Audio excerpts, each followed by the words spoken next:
योग के विज्ञान के बारे में बताने वाला हूँ कि कैसे योग विज्ञान का किसी विशेष संस्कृति या राष्ट्रीय पहचान से कोई लेना देना नहीं है।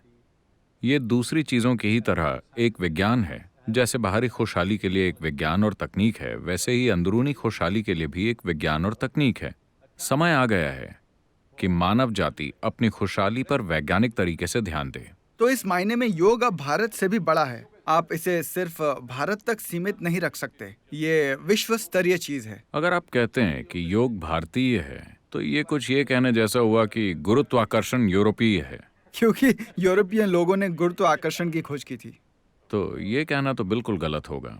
हमें गर्व है कि ये इस धरती से आया है, लेकिन इसका इस देश से कोई लेना देना नहीं है। इसका संबंध सिर्फ मानव तंत्र के साथ है। तो दुनिया ऐसे मुकाम पर पहुंच रही है जहां इंसान की बुद्धि इतनी तीव्र हो गई है जैसे पहले कभी नहीं थी।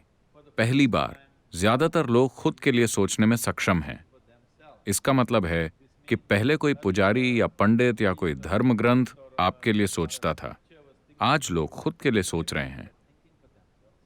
जब लोग खुद के लिए सोचना शुरू कर देते हैं तो वो सवाल पूछने लगते हैं। एक बार जब सवाल पैदा होते हैं तो इससे कोई फर्क नहीं पड़ता कि कोई बात किस धर्म ग्रंथ या सत्ता से आ रही है। जब तक वो आपको तर्क संगत नहीं लगती, वो ढहने वाली है। इस मायने में सारे स्वर्ग ढह जाएंगे अगले 25-30 सालों में। अगली पीढ़ी किसी बात को सिर्फ इसीलिए स्वीकार नहीं करेगी क्योंकि वो किसी खास धर्म ग्रंथ या सत्ता ने कही है। स्वर्ग तो बड़ी आसानी से ढह जाएंगे, लेकिन मनुष्य की कुछ अधिक अनुभव करने की लालसा खत्म नहीं होगी। ये हमेशा बनी रहेगी। इस वजह से ये अब बहुत जरूरी हो गया है कि योग का प्रसार हो, क्योंकि ये आपकी आंतरिक खुशहाली पर ध्यान देने का वैज्ञानिक तरीका है जो तार्किक रूप से सही है और इसे वैज्ञानिक तरीके से जांचा जा सकता है। अगर आप इस तरीके से आंतरिक खुशहाली नहीं लाते हैं तो मेरा मानना है कि अगले 50 से 60 सालों में 90% से ज्यादा लोग शराब या ड्रग्स का सहारा लेने लगेंगे। अच्छा। वो केमिकल्स का इस्तेमाल करेंगे अपने भीतर आंतरिक अनुभव प्राप्त करने के लिए। अगर आप उन्हें मौका ही नहीं देते कि कैसे वो अपने भीतर परमानंद में रह सकते हैं, अगर आप वो संभावना पैदा नहीं करते, तो यही होगा।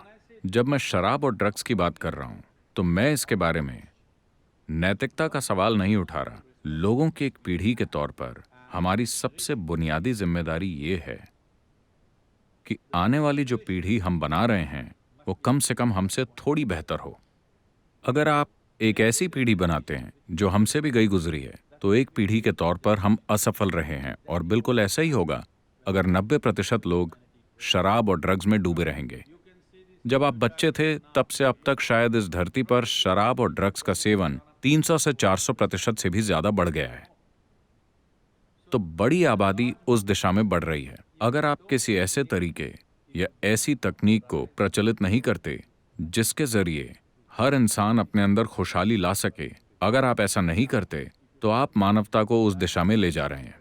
तो आप कह रहे हैं कि योग से शराब की लत का इलाज हो सकता है, ड्रग्स की समस्या का इलाज हो सकता है। अगर ये एक वैज्ञानिक इनर इंजीनियरिंग है, जैसा कि आप इसे कहते हैं, तो इसे दवा की तरह होना चाहिए ना? इससे इन सामाजिक बुराइयों का इलाज संभव होना चाहिए। देखिए, ये हमारे समाज की बुनियादी समस्या है। हम लक्षणों का इलाज करने की कोशिश करते हैं। मान लीजिए कि आप ही की तरह एक इंसान है जो सिगरेट पीने की, शराब पीने की, भागने की, खाने की या हर तरह की समस्याएं पैदा कर लेता है। हम उन समस्याओं को ठीक करने की कोशिश नहीं करते। हमारा तरीका बस ये है, अगर आपका जीवन का अनुभव ऐसा है कि यहाँ बैठे हुए आप बिल्कुल आनंद में हैं, तो क्या आप में कोई भी विवशता होगी? नहीं। तो यही बात है। हम आपसे ये नहीं कह रहे कि पियो मत, खाओ मत, ये मत करो। अगर आप में कुछ भी व्यवस्था भरा नहीं है तो आप सब कुछ उतना ही करेंगे जितना कि आपके लिए जरूरी है, न ज्यादा न कम। ये समझदारी भरी दुनिया है।